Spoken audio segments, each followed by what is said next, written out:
Good afternoon, everyone. Hey, Wayne. Hey, Mike.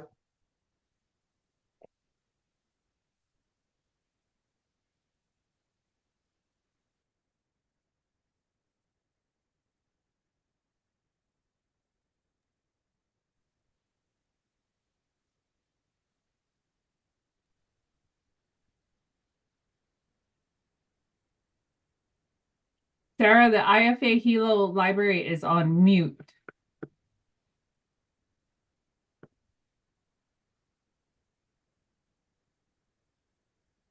Can you guys talk? So if we see if we can hear you.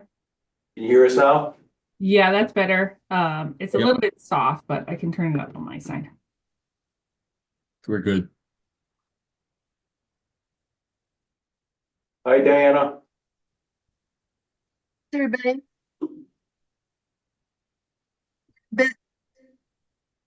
Bit foggy up here. Oh, yes. I can imagine. Did we hear To from look Billy? at it. Oh my gosh, it's huge, huge, huge. We were watching it online. Oh yeah, on the Yeah. webcam.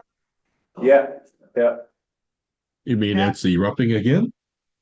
It's Yeah. like every few days it goes off. It's kind of following the Kilauea Iki protocol. Oh, okay.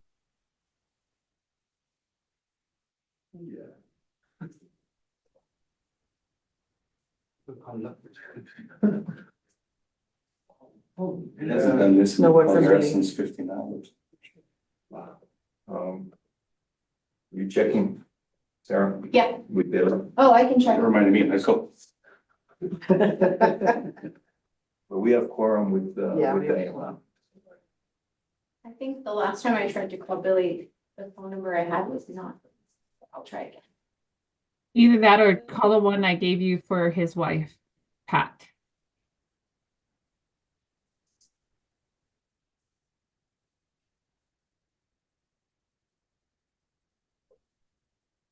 Hey, Gary. Hi. Oh, didn't see him, I just saw him.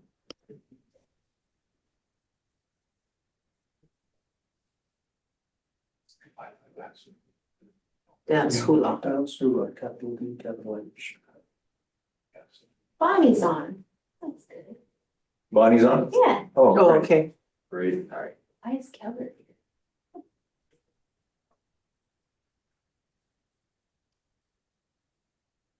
Hi, Bonnie.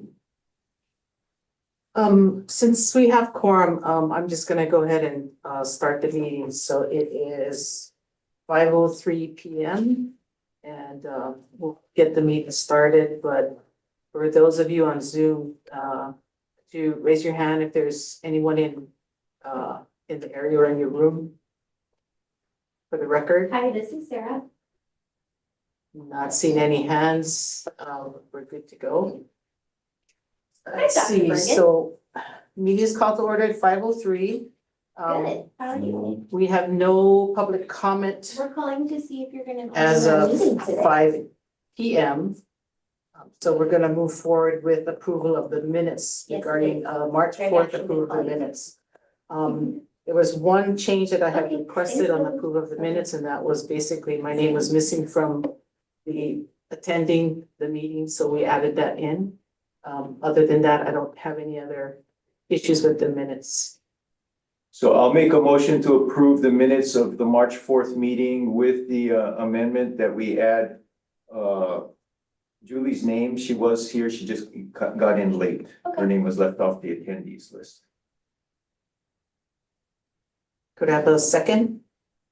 Second. Second by Andy. All in favor to accept the minutes, meeting minutes, raise your hand or say aye. Aye. Motion is passed. Next on the agenda is the Kahukumana report, which Greg will give. So hello, everyone. Good to see you. Thank you for joining us tonight. I know we've got a full agenda. And for those on Zoom land, also thank you for joining us. Kahukumana met on March sixth, and they had requested that I provide them an update on MKSOA's legislative proposals, which I reviewed with Maunakea Management Board last month. But real quickly, what I reviewed with them was House Bill 143, Senate Bill 769, regarding MKSOA's Conservation District jurisdiction and UH's CDPs. No hearings were scheduled this session. House Bill 144, Senate Bill 770, regarding MKSOA's request for a temporary exemption from sunshine. I reported to Kahukumana that the House Water and Land Committee did hold a hearing on February 6th. The measure received strong opposition from a variety of groups.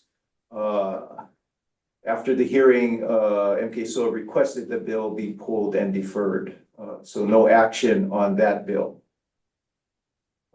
Senate Bill 6, which is the bill introduced by Senator Inoue to keep the Conservation District Authority with DLNR and to clarify MKSOA's regulatory responsibilities. No hearing was scheduled, so that legislation is deferred for this session. Senate Bill 197, introduced by Senator Favela, proposing that all land use decisions concerning Mauna Kea be subject to public referendum. No hearing was scheduled, so that legislation is deferred. Kahukumana was interested in the status of these bills, in particular, the issue of conservation district jurisdiction, as well as the issue of the temporary exemption from sunshine. They, are strong supporters of strong conservation district oversight, and their concern is just how that is going to be handled going forward between MKSOA and the Department of Land and Natural Resources. So we had a good discussion about all of those matters. The other thing that we covered in their their March meeting was our Education and Outreach Coordinator, Kaleo Pilago, provided an update on his various outreach activities. The Kahukumana is very interested in maintaining a current understanding of what we're doing relative to outreach and education, particularly as it relates to working with Native Hawaiian students and Native Hawaiian groups. Kaleo reported he has completed for this semester the work that he was doing with the Lanaki Learning Center, which is an alternative learning center out of Hilo High. They graduated 6 students, and there's this particular cohort had a strong interest in vocational programs and the different kinds of vocations that might be available in doing the work that we do here at the Center for Maunakea Stewardship. At their last session with Kaleo, he took them up to Halepohaku and had our utilities guys actually fire up the snowblower, which they found extremely exciting. They didn't know that those kinds of jobs were available on Mauna Kea. So who knows where that will go, but that's the sort of seeds we're trying to plant.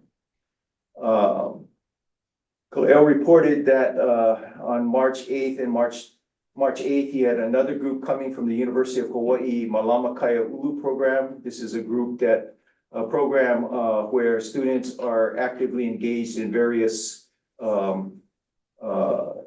community stewardship types of programs introduced to community issues of interest. He's been working with that program for a while. So a new class of students was supposed to come up on the 8th. I did not get an update from him on how that went.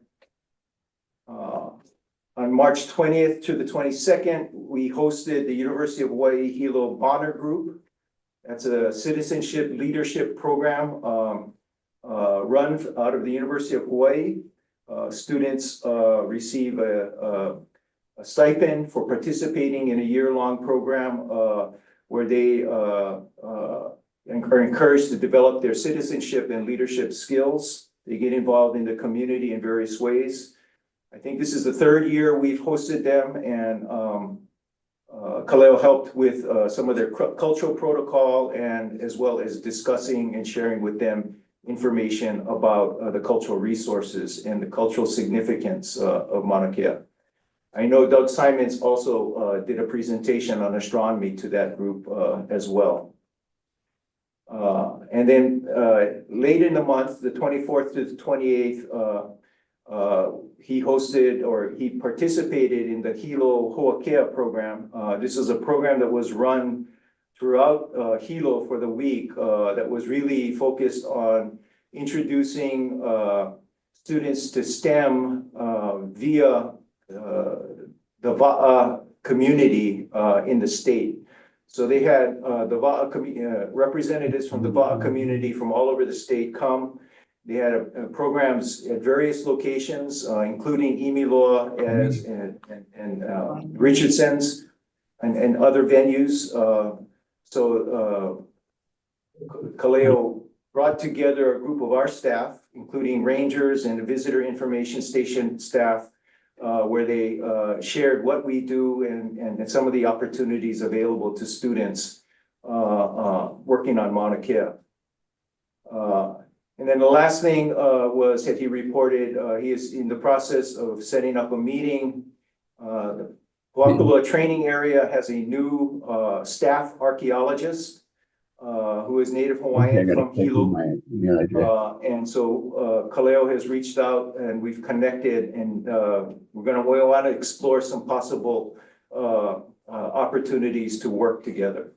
Then some collaborations. So that meeting, I believe, has been set for the next couple of weeks. I forget the exact date. Kaleo also reported that he and Nahua have been working on, as part of our training of our staff, on getting them building their language skills as well as their protocol knowledge and skills. As he's been working on that, the idea of coming up with a Mauna Kea specific or a CMS specific Oli Kahea and Oli Komo for CMS to use when we welcome groups, or when groups come and ask to come into our space, that we accept them. So the Kaleo and Nahua are working on that, and that's something that we want to add to the training that we're doing with all of our staff as well. Our visitor information staff, as well as our rangers, are getting more and more involved in hosting, helping to host outside groups when Kaleo does bring them up. So this would definitely be something that could be very, very useful and valuable. And the staff are, quite frankly, enjoying the experience. And lastly, he reported on a request that he got from the visitor information station. Occasionally, as does occur elsewhere on the island, visitors will sometimes pick up as a souvenir a piece of pohaku, a stone, to take home. And then they realize that maybe they shouldn't have for some reason. So they send it back, or they bring it back. So we have at the visitor information station a small collection of these rocks, these pohaku, that Kaleo's been asked to look at and inspect to make sure there's nothing of cultural significance there, and to determine if they should be returned, or and where they should be returned and how they should be returned. So we discussed that with Kahukumana, and they were very pleased that that has come forward, because we do know that that does occur from time to time. So with that, that concludes my Kahukumana report in terms of what they discussed at their last meeting and what they're working on.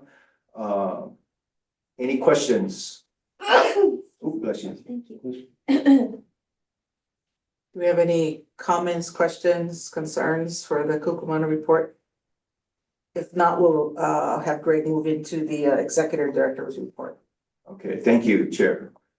So I have a number of things I'd like to update Maunakea Management Board on this evening. I'll start with an update on where things that we're working on with MK SOA on during this transition period. I reported at our March Maunakea Management Board meeting that on February 21st, CMS, Nahu and I and the team were asked to provide an overview of our CMS financial model to MK SOA's long-term asset transfer working group. That's the group working on looking at how to transfer various assets from UH to MK SOA. The purpose of that presentation was to explain how UH and the Maunakea Observatory funding flows into CMS, and then how it is used to implement our responsibilities under our master plan, our comprehensive management plan, our rules, our leases, and our permits. So I reported that we had done this report to the MK SOA board, and so they requested that we provide the same presentation to them, which we did at their March 13th meeting. My sense was that the presentation was well received, but similar to the working group when we did the presentation, there weren't very many questions. I believe in due partly to the complexity of how our accounting actually works. Since we receive revenue from different sources that's used for different functions, we need to track all of that stuff separately to ensure that the efficient and effective management of our operations and that we're being accountable to how the monies are supposed to be spent. So it gets a little complex, but as requested by Maunakea Management Board Chair Roberta Chu at our last meeting, we will agendize this presentation to this group at next month's Maunakea Management Board meeting. So that you folks have the opportunity to hear the same presentation. The second item is regarding the long-term asset transfer working group. There's no update on the actual work completed since my report from last month. As I shared last month, the working group to date has reviewed all of our UH leases, subleases, our operating agreements with the observatories, and our permits. And the MK SOA's consultants are developing their recommendations on what would need to occur to have these things transfer. I was asked to recommend what the next tier of our review should cover because the inventory that we've provided them, includes everything from big things like leases to small things like service contracts. So we were asked to recommend what should we review next. And I had suggested that we review the environmental reviews and studies that are attached to all the conservation district use permits, since those contain conditions that must be fulfilled that are in addition to the permits themselves. So that's what I had recommended we review. However, we were notified that no further review of any of the documents related to land entitlements, which include these environmental reviews, will be done until the matter of the transfer and assignment of the CDPs is decided. So as I've shared with you folks in the past, MK SOA has raised concerns about accepting assignment for the conservation district use permits themselves. So instead, I recommended that the next tier of our review focus on permits and contracts governing or having to do with our basic business operations. These include things like our Department of Health injection well permit, or permits, our Department of Health food handling permits, required fire safety inspections, or elevator permits, which requires annual inspections, and a myriad of other kinds of requirements like this. So we were supposed to meet on March 21st to start reviewing all of those, but that meeting was canceled at the last minute. So presumably we'll pick this up at our next working group meeting, which is scheduled for April 18th. The next item I have, moving on from transition matters, has to do with astronomy, which Doug will get into more as part of his presentation. At our last Maunakea Management Board meeting, I reported that the MKO directors, the observatory directors, were working on a response to a request made of them by MKSOA last year for a proposal on what a framework for the future of astronomy should include. So as you recall, Act 255 directs MKSOA to establish a framework for astronomy-related development on Mauna Kea. And the framework would address things like limitations on the number of observatories and astronomy-related facilities, footprint limitations, etc. Depending on what MKSOA were to decide, that framework would determine future decommissioning requirements. This obviously is an important issue for the directors or for the observatories, and their deliberations have been slow because of the many sensitive issues involved in coming up with that recommendation. So as I also reported last month, at the suggestion of Doug Simons, the directors are discussing that they recommend to MKSOA that MKSOA adopt UH's master plan and comprehensive management plan as the starting point.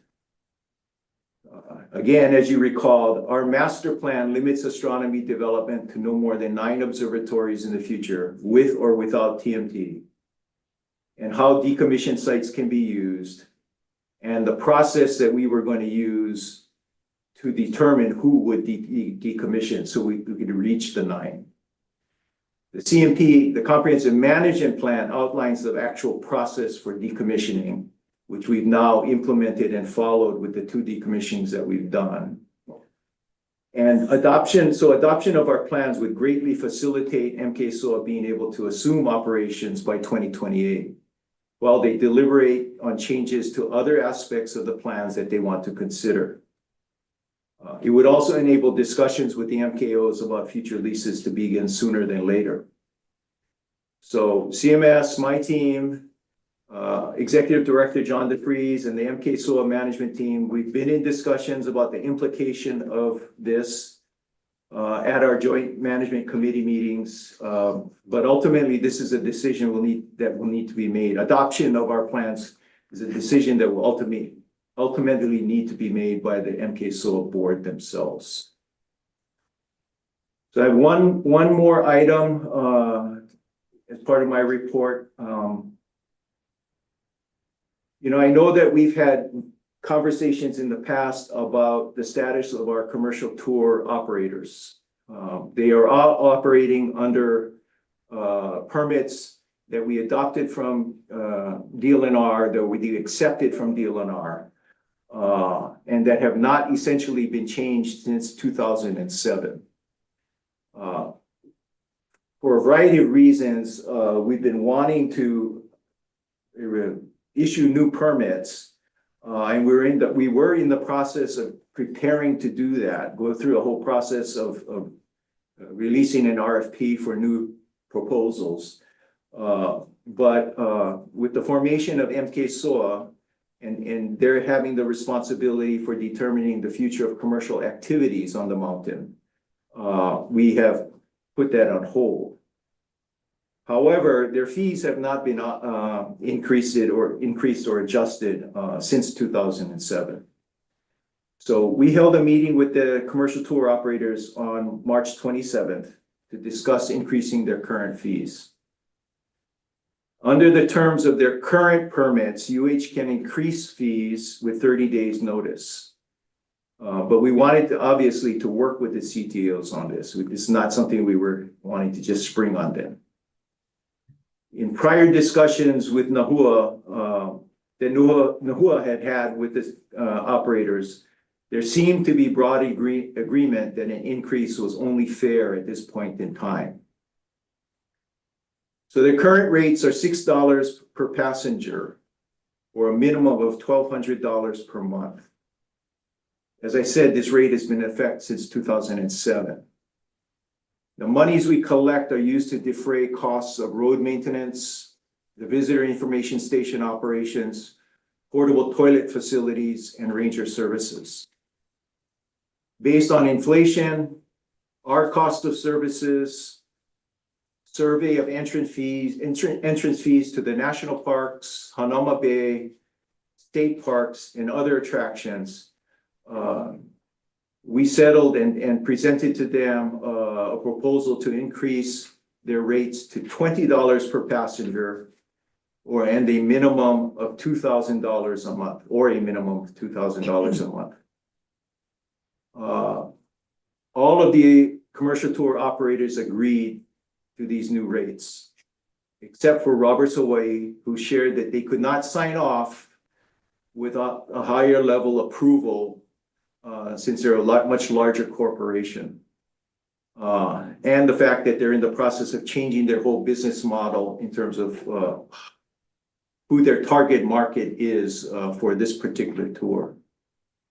However, at the meeting, Robert's representatives did say that they support the commercial tour operators' desire to be in consensus on this. So I don't know if they will issue a letter opposing this at some point in time or just stay silent. But their representatives who were at the meeting did understand the need to do this. MK Management also joined us for this meeting. The CTOs, commercial tour operators, have an obvious interest in how commercial operations will be managed going forward. Executive Director DeFries provided an overview of MKSOA, their purpose, and some of the requirements they must complete by July 2028 per Act 255. Executive Director DeFries shared that development of their management plan is just getting started, so the issue of commercial operations in the future has not yet been addressed. Despite not having a clear sense of what their future may be, the CTOs expressed strong appreciation for the opportunity to get to know CMS and MKSOA staff, and for inviting this meeting and opening up these communications. They also openly shared their appreciation for for the changes NAHUA has been leading with our team and how we work with the commercial tour operators. They voiced a desire for more frequent meetings to keep apprised of the transition, the development of MKSOA's management plan, and to have an opportunity to work on other common interests, such as additional stargazing areas that might be available to them, the issue of free and independent travelers, or FITs, paying their fair share for stewardship, and the number of rental vehicles. So they're very interested in working with us and trying to come up with ways to address these issues. So they actually shared some ideas that we'd like to pursue with them. So in terms of next steps regarding these fees, per HRS 304A 1902, which gives UH the authority to establish fees for the use of our facilities and programs on our Maunakea managed lands. These fees need to be approved by the Board of Regents at an open public meeting. So NAHUA and I are now working on the documentation required to move this through our approval process, and hope to have this ready for region approval this summer. So I know that was a lot. That concludes my executive director's report. More than happy to take questions or go over anything that I went over too rapidly.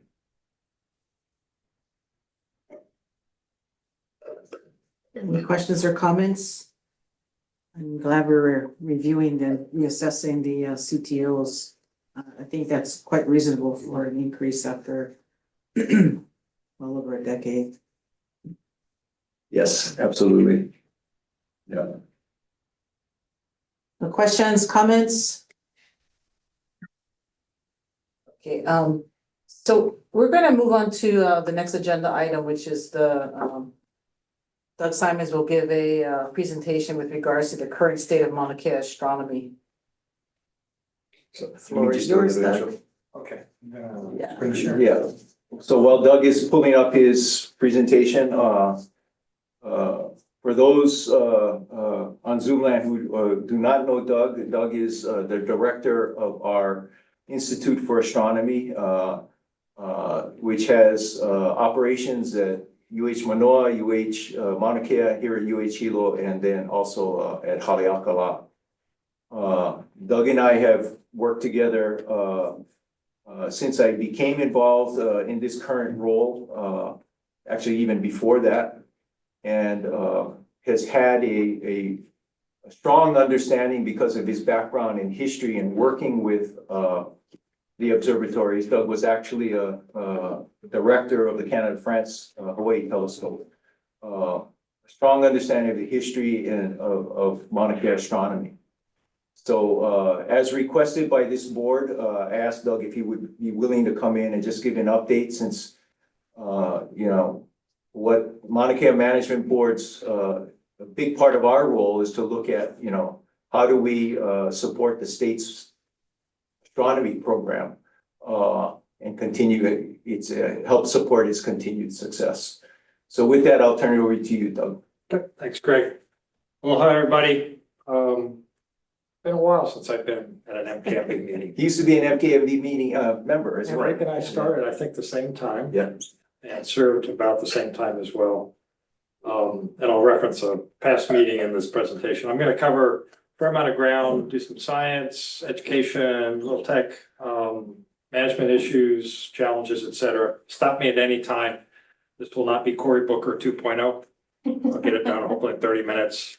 And we can all head into your exec session or back home if you so desire. It's one of my favorite shots of Mauna Kea that you see here. I don't know if you can render very well, but along the right-hand side, there are little footsteps. That's the northern, or I should say the upper trail to Lake Waiau. And a winter setting. Someday I'm gonna get that on a nice metal print and hang it in my living room. So some of this is new for everybody. Some of it some of the folks in here have seen before, but I'm gonna go ahead and frame this with a usual set of comments about the state of the observatories right now. It's a Google satellite shot of the sun of Mauna Kea. You see the various observatories there. CSO down here no longer exists, and Ho'okea has also been decommissioned. Back of the envelope, about $1 billion to replace all this if it were to go away. It's closer to 600 jobs that have been, or that are associated right now with those facilities. And somewhere between $70–80 million is my guess as to the annual operating budgets for those facilities.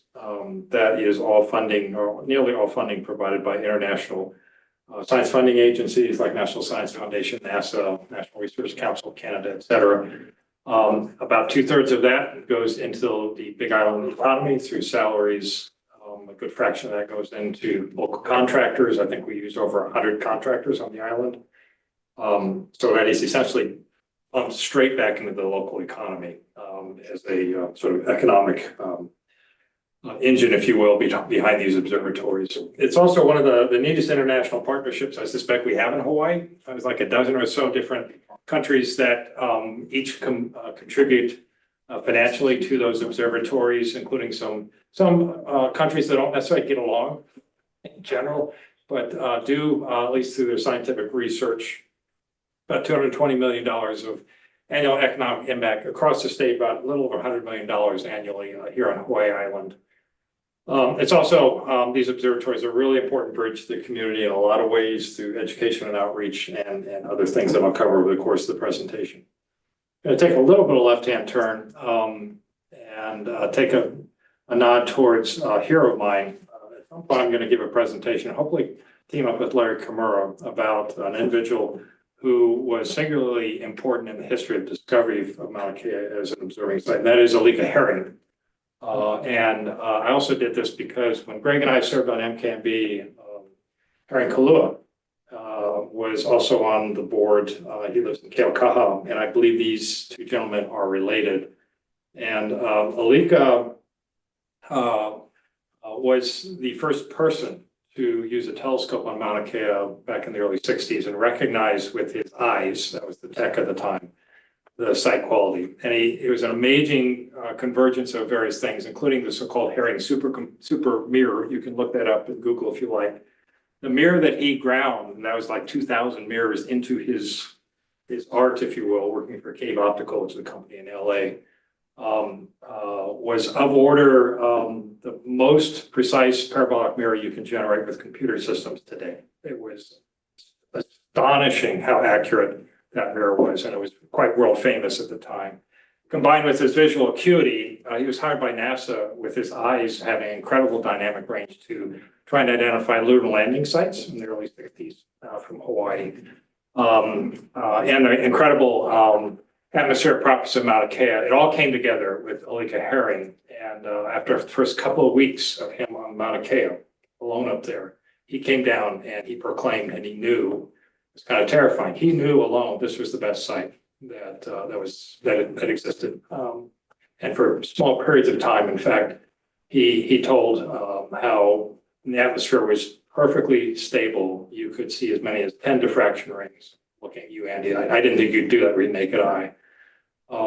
That's essentially what you get from space. So Alika is a great guy. I wish I had met him. Larry Kimura knows him because he was also a member of a Hawaiian band, played steel guitar, and Larry was a DJ playing his music in the 70s.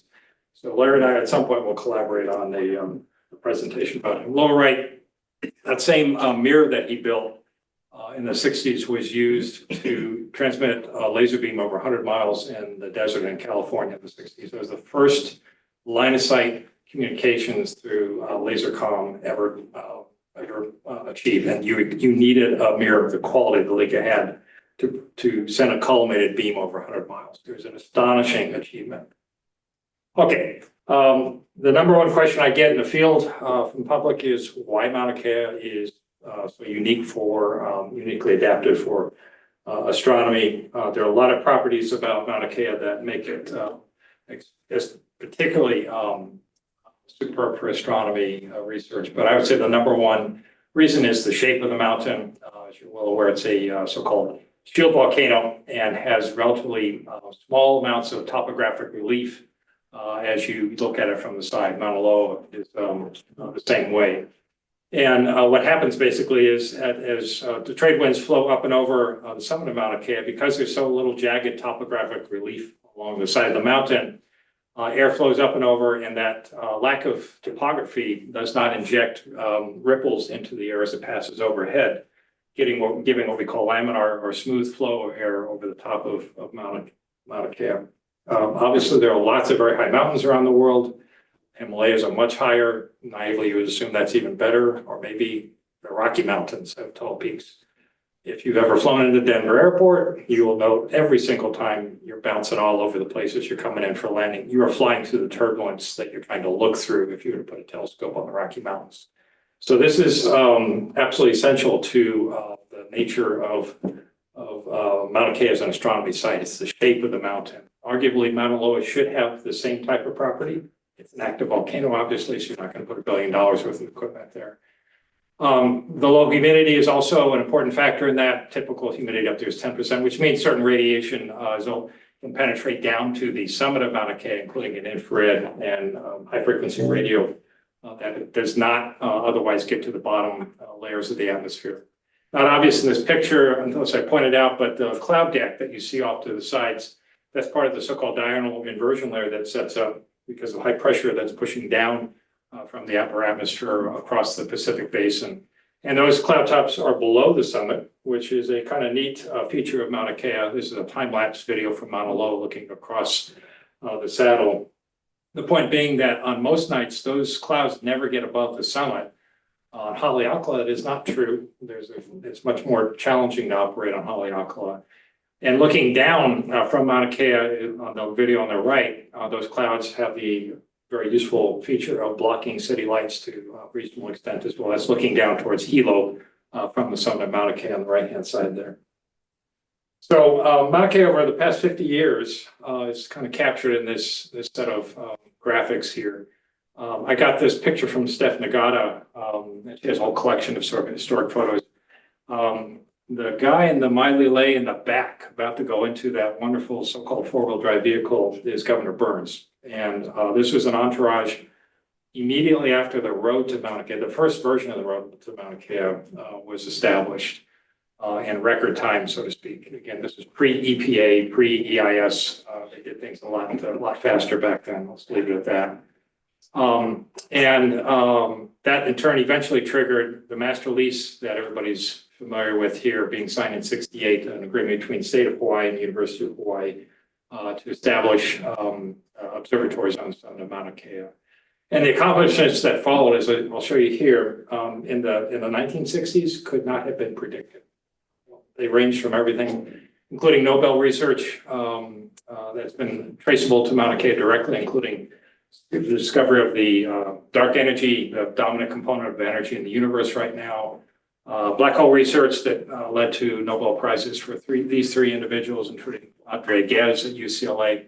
Incredible technology, including the Keck segmented mirrors that has been used to revolutionize ground-based and space-based technology. JWST, $10 billion satellite at about 1 million miles out right now. It's doing incredible research. That segmented mirror at Keck was a direct feeder in the technology for JWST. Infrared arrays developed at IFA for the past 30 plus years have been used all across astronomy, and we're quick to point out that 15 of those are at JWST right now. The lineage of those traces to the building you were in right now, and the lab right down the hallway. That's the legacy of Don Hall and Klaus Hodak and Teledyne and others. Most distant objects in the universe have long since been detected on Hawaii. Exoplanet research, world-class. I'll show you a slide on that in just a bit. In that time, the IFA was established in the 70s. There's Kaiu after a plenary presentation at the AAS in Seattle a few years ago. Mauna Kea Scholars and another number of neat education and outreach programs have been established. And Ohea Noah that I'll show you a little bit about in just a few slides. This is a picture I took years ago up in Alaska, looking up towards Mount McKinley. There's sort of a gee-whiz graphic in the background. And thinking about sort of signposts or markers for 21st century astronomy, I actually generated this graphic before the first black hole image was taken. So we went through the past the first sign in a sense back then. Life ahead out there somewhere, tremendous amount of research going on in terms of trying to detect life beyond Earth. The very first stars, which are very unusual compared to the stars that we are familiar with, ultimately out to, beyond the mountains there, dark energy, multiverse, new physics, et cetera. I'm just going to give you a couple of examples of the incredible research along those lines that are traceable to Mauna Kea. One of them is the remarkable reality that we now understand, and that is that when the Big Bang occurred, essentially the fate of the universe was rigged. It was wired in, and the universe is intrinsically unstable. It's going to self-destruct. If you do the math of order 1 trillion years from now, given the rate of expansion that's been measured in the universe, space will expand at a rate greater than the speed of light, and everything will be shredded. I don't even know how to do physics in a realm that exceeds the speed of light. But that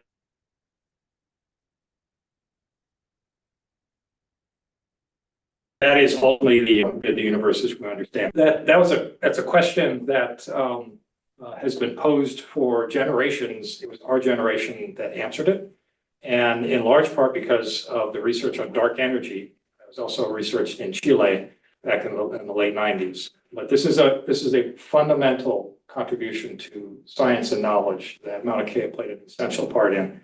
We now know the answer to the fate of the universe. At least I feel quite strongly that we do.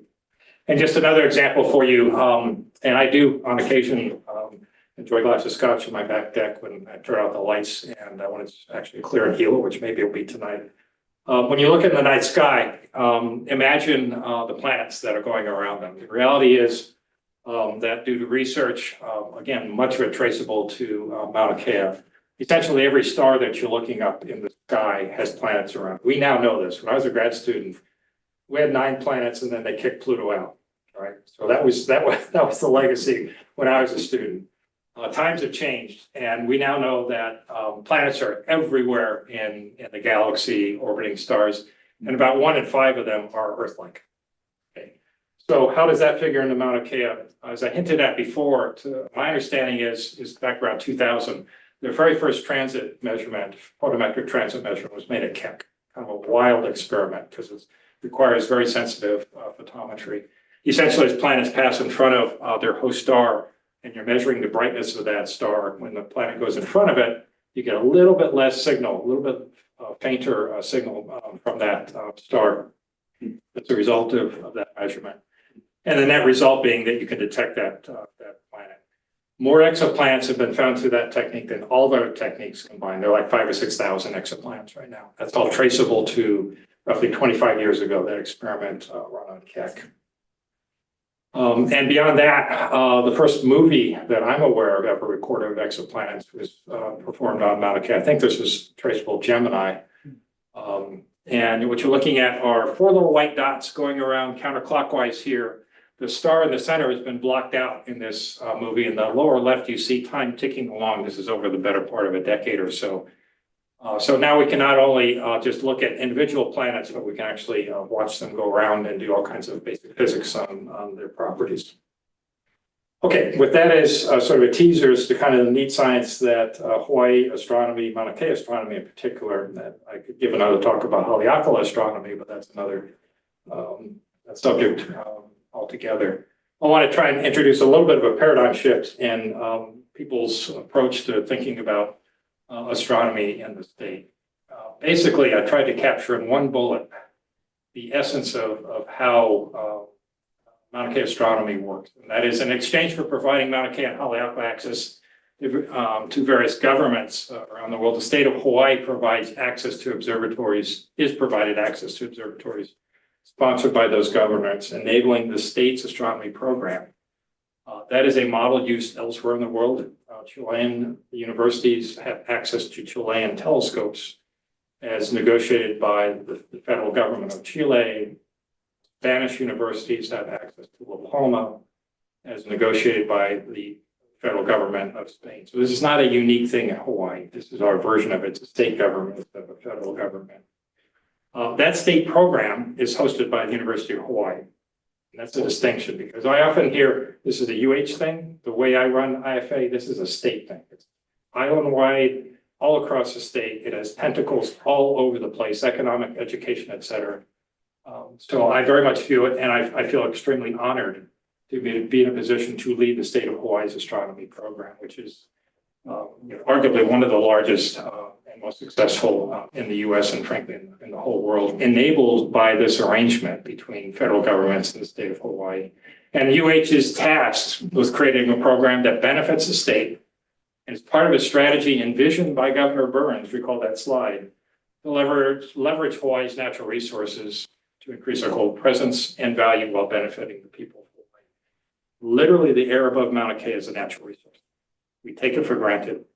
That unique property of the airflow across Mauna Kea and the clarity in the middle of the Pacific, it's like, forest in Canada is a natural resource in a sense, or lithium in some deserts in Chile, right? For us, the air above Mauna Kea is a unique natural resource. Governor Burns was smart enough to recognize that back in the 60s, and that triggered the revolution that I just showed you a little bit about.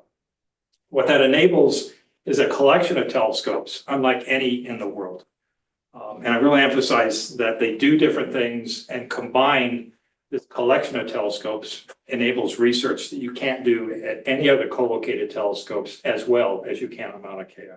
You have radio microwave facilities on the left-hand side here. If you want to do wide field research, so what we call panoramic imaging with gigantic digital cameras, you go to Subaru or UCURT for their wide field infrared camera, or Surface 2 with MegaCam.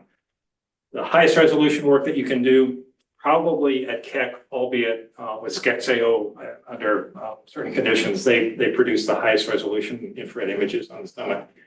I'm super proud to be part of the team that designed and built Gemini on Mauna Kea and Serpentine. Gemini combined with Mauna Kea is the most sensitive infrared telescope in the world. And there's a hell of a lot of work that went into making that possible. It's an amazing, amazing machine.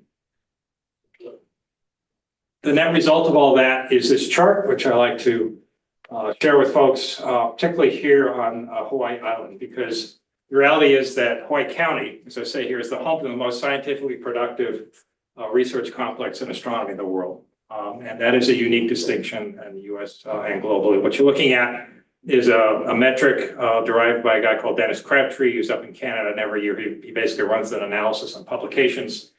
And there's one parameter called science impact, which basically is a gauge of a combination of number of papers and their citations. And year after year, I think this is about 2 or 3 years old, but year after year, Mauna Kea as an observatory complex is number one. VLT, you see, so that's a very large telescope. That's the collection of European telescopes on Paranel in Chile. That's the analogy to Mauna Kea in Chile. There are tons of telescopes that are not even on this chart.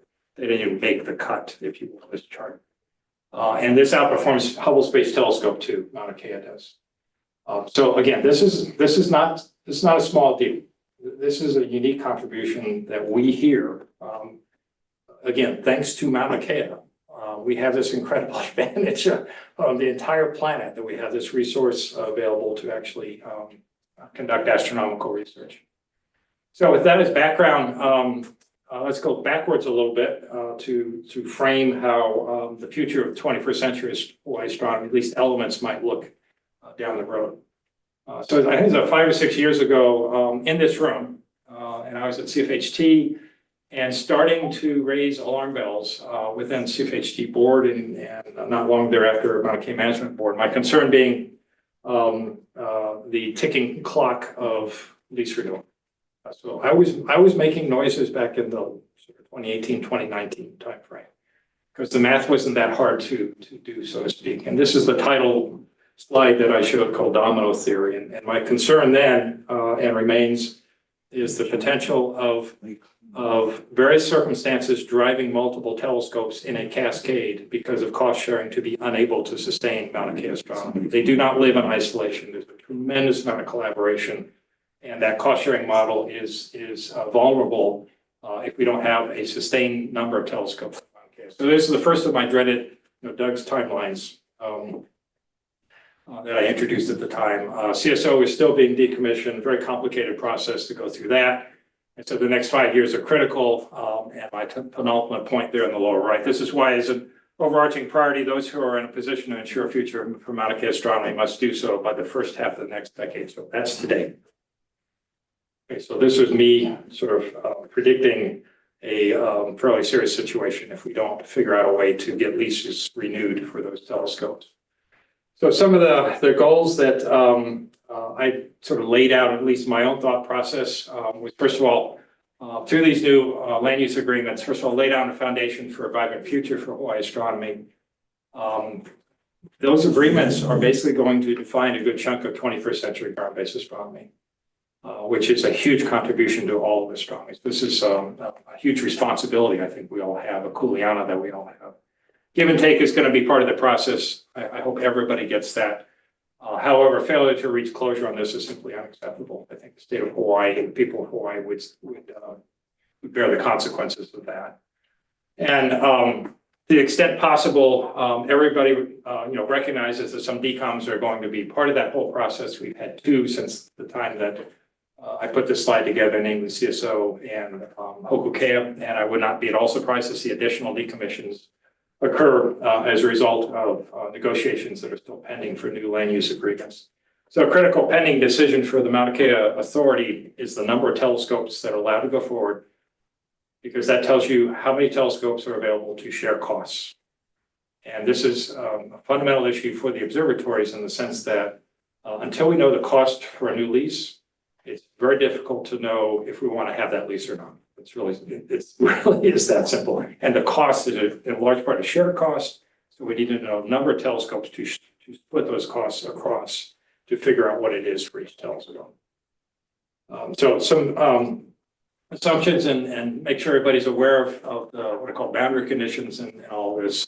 The current master lease and associated subleases that I showed you earlier, that specifies by the end of 2033 that all decoms need to be done and site restoration work done by then.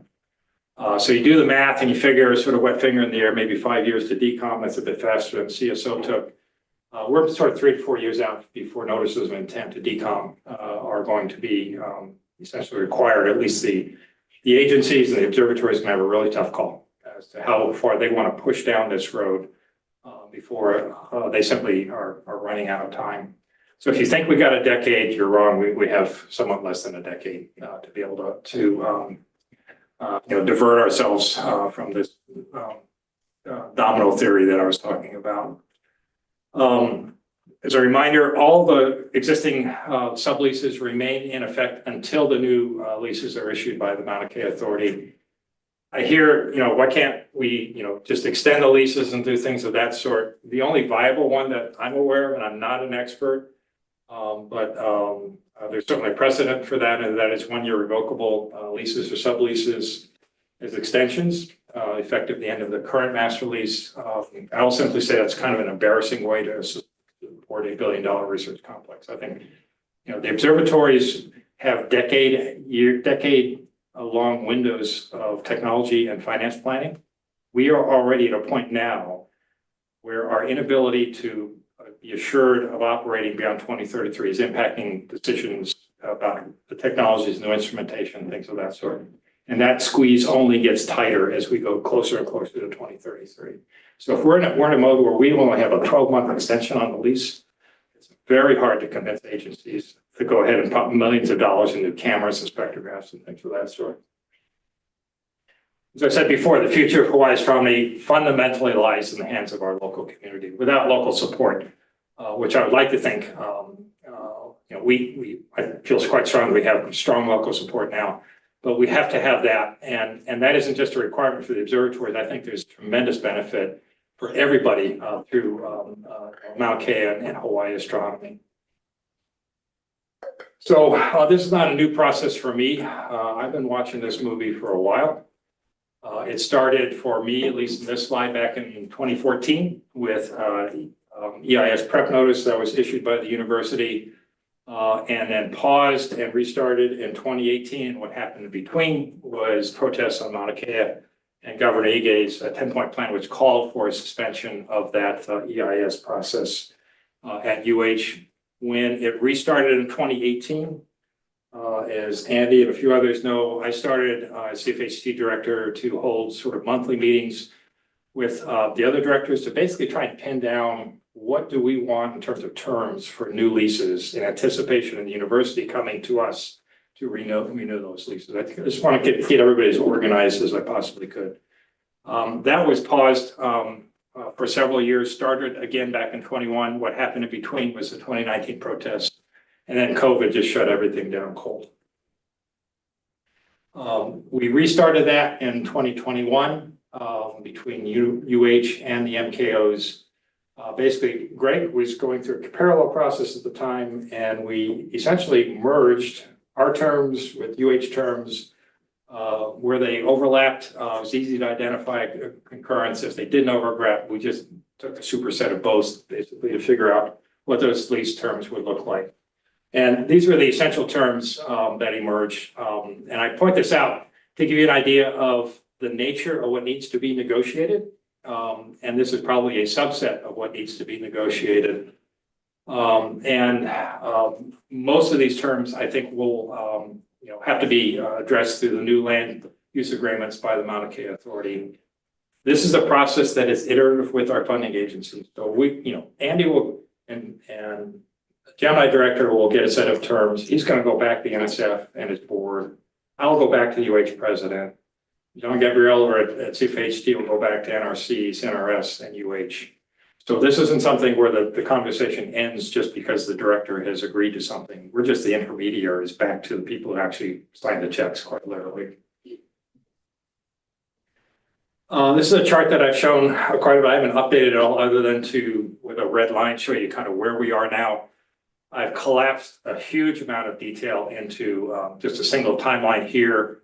Going left to right, MKSO board formed and became active in mid-2023. So we're about 2 years into the 5-year transition period. As you see along the top here, you see me noting that this point that I identified before, we need to know the number of observatories allowed to go forward to figure out costs. There's sort of a circular argument in there that needs to be resolved.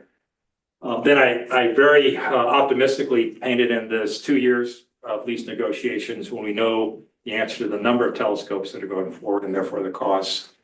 And then on the MKSO end of this, there needs to be a master plan and EIS, CMP, and rules. I believe all of those are required for MKSO to issue new land use agreements. So let's say that is all done by mid-2028, when the official handoff from UH to MKSO occurs. Let's say July 1 of that year, those new land use agreements, just call them leases, if you will, are issued. I have an extremely high degree of confidence that there will be contested cases involved. Somebody's not going to be happy with the result of that. They're going to go to court, and it's going to wind up in the Supreme Court. The problem with all this is buried right here, as I mentioned before, because by the time we get to that point with contested cases and litigation, we are well into the time frame in which notices of intent for decommissioning are almost inevitable. So lots of risks down the road, duration of the contested cases. Once all of this gets into the courts, we're just kind of spectators in terms of schedule. You know, Bill can work as hard as he can with John and the whole team at MKSO. We can work as hard, but once it goes to court, they set the parameters right on the timing and outcomes and things of that sort.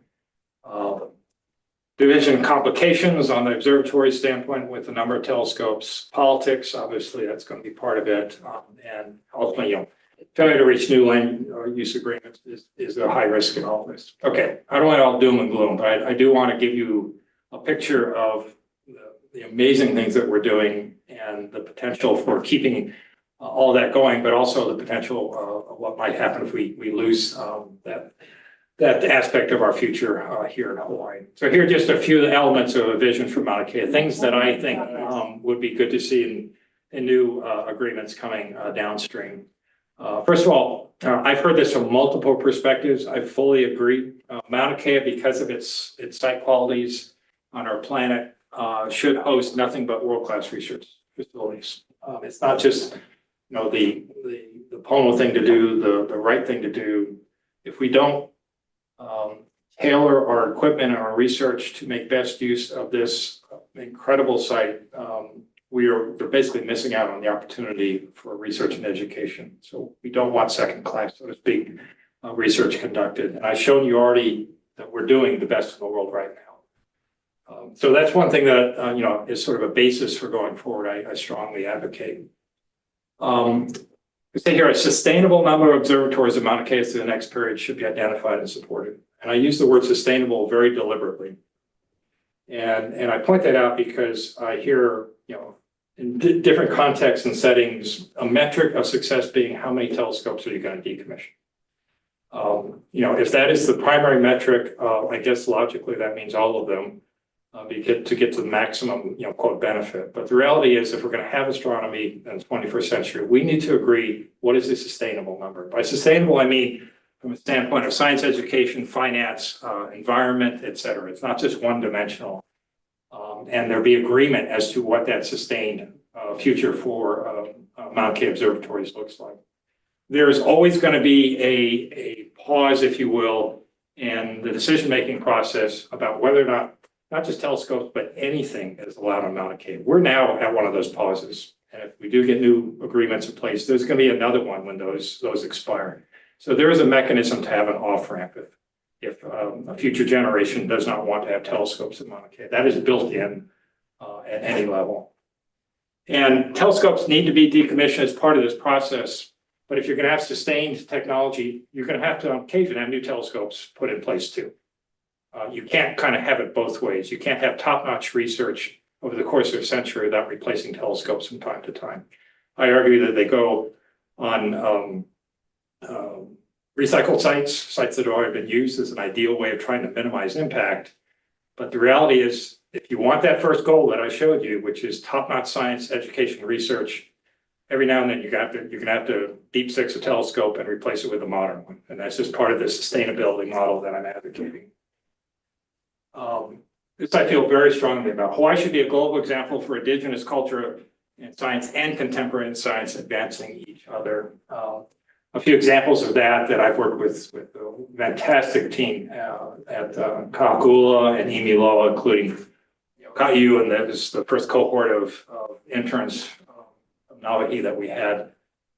You see good old Kalepa there on the right, miss him. The OHNO program that actually John DeFries was, in a sense, the driver for, the originator for the whole concept, has just done incredibly imaginative and wonderful things within that whole program at Imiloa. Larry and I have had a ton of fun with the physics of Poe. That's a whole other presentation that we've given like 20 times. I've had this conversation with Kaiu, and I think I feel comfortable in saying that she and I think a lot of others feel that if we can resolve this conflict, I think we literally are in a position to set an example for the world. South Africa has issues between telescopes and indigenous population that also exists in Australia. Basically, where you have high peaks in indigenous population of astronomy, there tends to be some conflict. So my hope is that the solution that we arrive upon is not just a Hawaii specific solution, it's one that other countries can look at and say, okay, they figured it out. We can learn from that, and essentially global astronomy and indigenous populations can benefit from that. And then finally, Maunakea Astronomy should provide transformative education opportunities for Keiki. I feel very passionately about this. If you know my connection with outreach and education, that should be self-evident. A couple of examples here, like Journey Through the Universe and Maunakea Scholars are provided here for you. This may seem controversial, but this is how, deep into this. I advocate that education is as important as any other aspect of Hawaii astronomy. And this comes from me showing up in high schools and working with students with the Maunakea Scholar Program, watching these kids bust down in tears when I announce their names, that they're going to get observing time. And I use the word transformative deliberately because I've watched it repeatedly occur where these students have a different self-image and go on a different trajectory in their lives as a result of what you can do by pairing them with Maunakea astronomy. So we cannot underestimate the impact of that. I've got about a 1-minute video. The best testimonial I can offer is a Maunakea scholar. Most of you probably haven't seen, this is 2 years ago at Kealakekea. Hopefully the sound will come through. When I was visualizing it, I was like, our names are gonna be up there. And then they were, and I was like, oh my God, our names are up there. And it's really awesome because I'm really passionate about specifically the Butterfly Nebula, which you introduced to us. And it was really awesome to look into it. And I think we're gonna be able to do a lot of awesome work with our telescope time. It's really important that these opportunities are offered to public students all around the state, which is something that Maunakea Scholars does. I really appreciate that. One of the things I'm really passionate for is making sure that every single student in the state of Hawaii will be able to have these opportunities. And the fact that I was able to have this is I'm really grateful for. And I know as this program continues to grow, it's going to open up more opportunities for more students around the state. And I really look forward to seeing what happens and where it goes. Well, yeah, I'm just super excited to get to work. I mean, it means a lot to get this telescope time, and I'm just eager to get going. His enthusiasm speaks for itself. Mahalo to everybody, by the way, who supported House Bill 563, including you, Dennis. I've been pestering you for your testimony. Go in front of Ways and Means. Part of that is money from the state to further expand Maunakea Scholars. I would love to double that program. I think we easily can if we get some more money and some boots on the ground.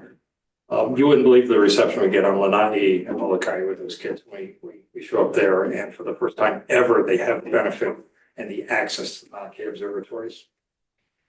I got this slide from Nadine Mansett at CFHC. It's a few years old, but I emphasize that I think I'm using like 4-point font, and this is a subset of the annual outreach and education programs that the observatories do. I added it up a few years ago. I estimate $2 to $2.5 million per year is invested by the observatories in the local community, primarily through education and outreach. So you can see, Boy Scout Makahiki to Pisces Star program, Kona Library evening talk, et cetera. And, this is the kind of, benefit amongst the various kinds of benefit that the observatories provide. It's not, we don't showboat, in my opinion. We've had this debate. We believe in, doing the walk and relying on word to get around. But every now and then I'm going to put a slide like this up and say, look, we've got huge amount of outreach that we're doing across the state. It happens all the time. You may not see it. That's okay. It's occurring though. We've got 13 FTEs added between the observatories, 13 that are in the field doing outreach. That's a huge investment in our future. Couldn't leave the presentation without a pitch for the new Space Science and Engineering Initiative. Mahalo to the Ledge for providing funding for 10 new faculty, sponsored or organized through the College of Engineering. UH Hilo is a strong partner in that, and of course IFA in the middle of it. Basically 5 of those are going to this building. 4 right now are in place, and they're hiring postdocs and going to bring in students, et cetera. The whole team is going to have a cross-section of engineering expertise associated with them, and basically intended to allow us to have a baseline of engineering expertise to tap into ongoing instrumentation development work at Haleakala and Mauna Kea and local aerospace as well.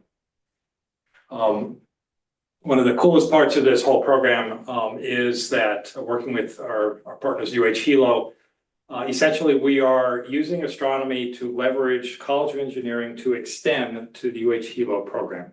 And that's a much more cost-effective way than starting from scratch, a whole new engineering program. I would love to see a 4-year program at UH Hilo. This is affordable as these things go. So the faculty in this building that are College of Engineering working in the same environment as IFA faculty, they're intentionally mingled, right, to collaborate. They're teaching the first 2 years of so-called pre-engineering to UH Hilo students. They then go on to 2 years at UH Manoa, where you get to specialize in. If you want to be a mechanical engineer, electrical engineer, civil engineer, et cetera, you get those 2 years. The expectation being that, first of all, it's going to be much more convenient for local students to be here at UH Hilo for half of that 4-year program, and hopefully they stay. And this is part of our answer to how do we get more local engineers trained up here and working in the observatories. Remember the 600 jobs or so I pointed out? Again, about 2/3 of those are technical. Mostly it's engineering jobs in astronomy. Add in Haleakala, it's about 1,000 jobs altogether. So that's over 600 jobs, good paying engineering jobs. And I want to get many of those filled by local students through this program. So this is a huge investment that we're making. At the IFA, it's part of an ongoing growth and expansion. I had this conversation with a lot of people over the past couple of years or so that I've been director. These are weird times. You know what I'm saying? A lot of uncertainty. I'm just going full throttle with the program at IFA to the extent that I can with the resources available. 8 new faculty that we're in the midst of hiring. I've got 4 offers right now out to prospective faculty in the SSEI program, Native Hawaiian Place of Learning, that's being led at UH Manoa, the SSEI program that I mentioned to you before, and the new UH Engineering program. So despite all the uncertainties, my approach is just blast ahead and do everything that we can to advance all kinds of initiatives within the community and beyond. One of my favorite pictures here, that's many of you will recognize Rep Onishi, who retired last year. And that is a picture with Sianale Bentz, who was our first Kamehameha Schools Mauna Kea Scholar at Keao. And we just awarded her with a $10,000 scholarship from the Mauna Kea Scholars Program at that moment at KS. And I had the pleasure of mentoring her. She is as smart as she is humble. She's just completing her 2nd year at Yale, where she's majoring in astrophysics. And she'll be back at Manoa for a 2nd internship this summer. And I'm fairly confident you're looking at the next woman Native Hawaiian astrophysicist ever, and Sianale Bentz. Again, the power of what we can try and enable through this program. Just a wonderful, noble person that I was fortunate enough to be able to mentor. So back to the title. the state of Hawaii astronomy at the moment in 3 little bullets if I were to try and capture it. I hope I've convinced you. Hawaii astronomy has a 50-year legacy that is really impressive and in many respects is absolutely world leading. The transition to new land authorization, i.e. MKSOA, like anything, there are opportunities and challenges, and we got to work our way through them. Just gonna roll up our short sleeve. It's kind of scary what's coming at us, but I advocate we go in clear-eyed and let's just work on the problems as they come along. If we have the same goals in mind, we can figure out how to work our way through these things. And then finally, as I've said, like 4 or 5 times already, the future of Maunakea astronomy really does lie in the hands of our community. Without community support, it's not going to happen. And that's part of the reason I agreed to give this presentation for you tonight. This is a almost never seen video using bizarre technology called Super 8. A couple of astronomers, Gordon Walker on the left there, and they're on the UH 88-inch catwalk looking over at what would eventually be Canada France Wide Telescope. If you want, I could show you the whole video later on. You don't recognize Mauna Kea at this point because there are almost no telescopes up there. And I point this out because at the time, this is when the so-called Hawaiian Cultural Renaissance began. This was in the mid-70s. This is when resurgence of Olela, Hawaii, hula, ukulele, etc. Today I've tried to make the case that the future for Mauna Kea astronomy stands to be far richer than we ever imagined. And it's not just because we have bigger, better, badder telescopes. It's because of all the things they bring to our community that I've tried to outline for you in sort of 30 minutes or less. And I feel quite strongly that in the end, the cultural legacy and wisdom of Hawaiian Kupuna, John DeFries, for example, Larry Kimura and others, the collective will of our community and the common thread of our children's futures. So father of 3, that one strikes deep, represent what will perpetuate Hawaii astronomy this century. I think all those things will allow us to go forward. So with that, I thank you for your time. I have no idea who's out there in Zoom land or how many people. Aligning visions for Mauna Kea is a daunting task. It's one that I have dedicated along with Greg and many others, good chunks of our career. And it's an honor and a privilege to be able to try and contribute in some way that helps everybody in the end. So thank you, everybody. Happy to take questions. Otherwise, you can just go into your exec session. Thank you, Doug. Really appreciate that. Incredible as always. As we normally would do, first off, I'd like to suggest that we take any questions from board members, if there are any questions, and then we can see if there are questions from the audience. Board members? Thank you, Doug. I really appreciate the presentation. I don't have any questions. The only challenging aspects that we're facing right now as a group, but sorry, anybody else? Is that you, Mike? Great. Is that you, Mike? Yeah. Go ahead. Sorry. I have 1 question and 2 comments, Doug. Going back to the timeline compression and the possibility of contested case hearings, do you feel that Komeiji and DeFries fully appreciate the problems and challenges that we are facing? So that briefing, that slide I showed to Noi, John, Doug Adams, Bill, John DeFries, Lloyd. So that I literally just cut and paste from the same briefing I gave them. I fully, because I've had multiple private chats with John DeFries, he inserts that, by the way, Doug, you got to move it up a year because you're going to need margin, you're going to need contingency in your schedule. So John DeFries totally gets it. That said, the sense of urgency that is required to drive to closure in the amount of time it really has to be quite intense. When I was leaning on UH and I was rewarded for being such a pest that they made me the IFA director, so I couldn't complain anymore because I was part of the team. I said to certain regions and the UH president, this should be a quote schedule-driven project, and program management. What that means is you're going to pick a date, you're gonna drive this thing really hard. You've got a certain amount of resources available. You're gonna wind up chucking things along the way, but you're gonna stick to schedule. It's a really tough-nosed process, and that requires project management and a lot of very deliberate decision-making. As an example, to answer your question, when I left MKMB, I think there were 2 meetings a month because the cadence of document generation and vetting occurring to get to the master lease and CMP update was hot and heavy, right? So, that is the level of product, if you will. It just takes a tremendous amount of effort to be able to do that. So I'm looking for that as a gauge of are we on the trajectory or not to reach that goal? Yeah, I guess that's my concern as well. 2 comments as far as the CTO fee increase.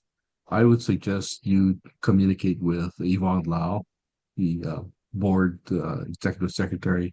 Try and schedule it in as soon as you can, because I think our agendas for the next couple of months might be a little tough. So trying to get that scheduled. And as far as letting the public know, like of the presentation you gave tonight, I think it needs to be out in the public.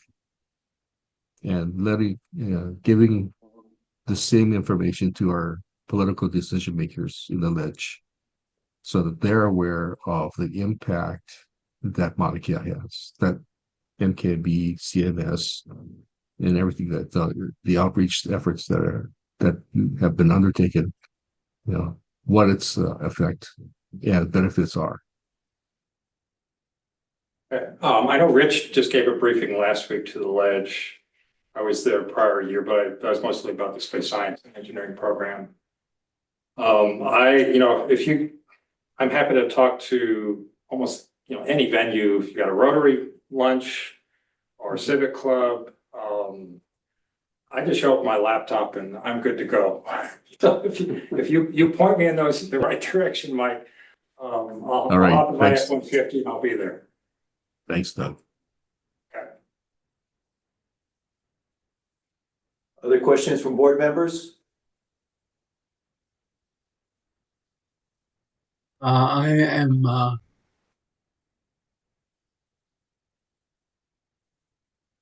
Hey, Billy, sorry, we can't hear you. Can't hear you, Billy. Billy, I think you're muted. I'll ask him to unmute. Can you unmute? Is this a little better now? Yeah, okay, we hear you now. I just wanted to share with Greg, I'm absolutely overwhelmed with the quality and thoroughness of his presentation.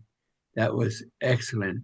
I think anybody that joins Maunakea Management Board should have that viewed very thoroughly and slowly as a prelude to joining this board, because that's a very objective overview and very, very excellently done. Thank you so much, Greg. You made my night. Thank you, Dr. Bergen. I really appreciate that. Any other questions or comments from board members? Just to say thank you. It was a great presentation. Thanks, Diana. Thanks, Dan. No other questions or comments from board members. We do have time to take a few questions from Zoom land. If there's anybody out there, raise your hand, or I don't know if they have chat capabilities.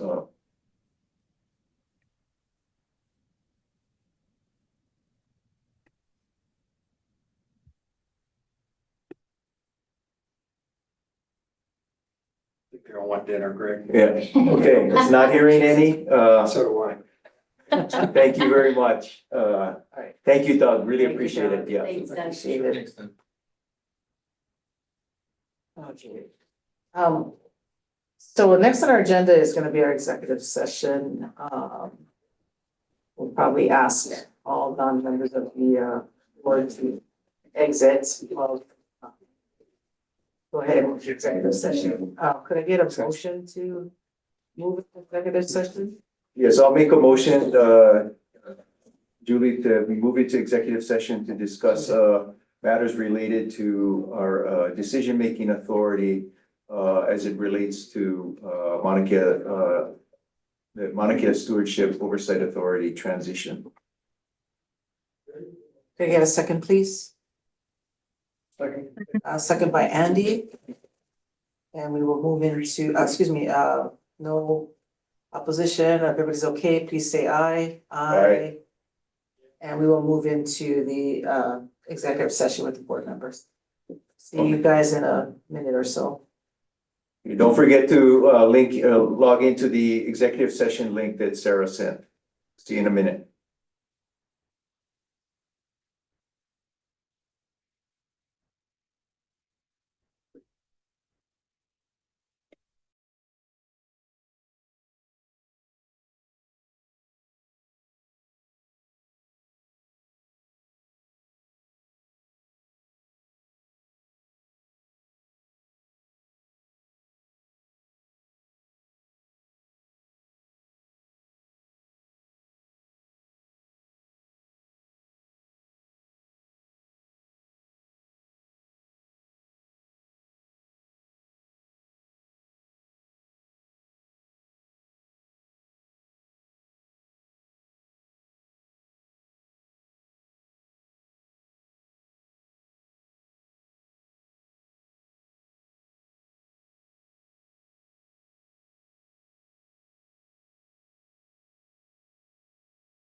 you can ask me to summarize what we discussed.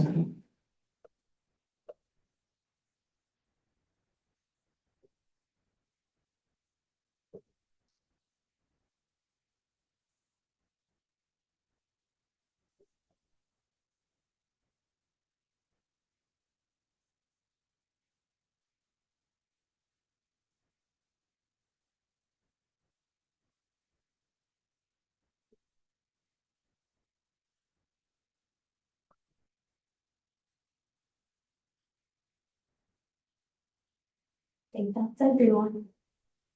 Everyone's on? Mhm. Okay, we have cameras on, I can't see. Mike, Bonnie, Nahua, Jesse, Wayne, There we go. Diana. Okay.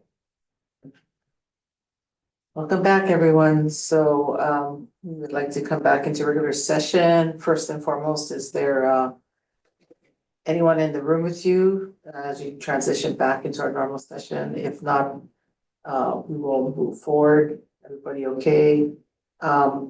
We are back from our executive session in which we consulted our board's attorney on questions and issues pertaining to our board's powers, duties, privileges, immunities, and liabilities pursuant to HRS 92-5 regarding our board's decision-making. And I will allow Greg to provide an update as to what was discussed. So in the executive session, we discussed various matters relating to our decision-making and authorities in our joint management relationship with the Maunakea Stewardship Oversight Authority, particularly as it pertains to the master plan, comprehensive management plan, and various other governing documents that we operate by. No decisions were made, no plans were approved, no policies were approved, no votes were taken. The discussion was for informational purposes only. Thank you, Greg. Don't have any new business or any updates. The only announcement that we do have is that our next Maunakea board meeting will take place on Tuesday, May 6th at 5 p.m. Are there any other comments or questions from the board? If not, I will adjourn the meeting at 6:58. Thank you, everyone. I appreciate your time. Thank you. Bye.